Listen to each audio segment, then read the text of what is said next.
কর্মস্থলে অনুপস্থিতি থাকার কারণে বাংলাদেশ পুলিশের ঊর্ধ্বতন 18 কর্মকর্তাকে সাময়িক বরখাস্ত করেছে বাংলাদেশের স্বরাষ্ট্র মন্ত্রণালয়। এদের মধ্যে রয়েছেন বহুল আলোচিত পুলিশ কর্মকর্তা হারুনুর রশিদও। তিনি ঢাকা মহানগর গোয়েন্দা পুলিশের সাবেক প্রধানের দায়িত্বে ছিলেন।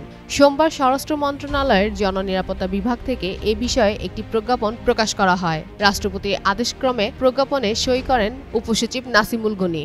সাময়িক বরখাস্ত হওয়া কর্মকর্তাদের মধ্যে রয়েছেন 3 জন ডিআইজি, 6 জন অতিরিক্ত ডিআইজি, 4 জন পুলিশ সুপার, 4 জন অতিরিক্ত পুলিশ সুপার এবং 1 জন সহকারী পুলিশ সুপার পদমর্যাদার কর্মকর্তা।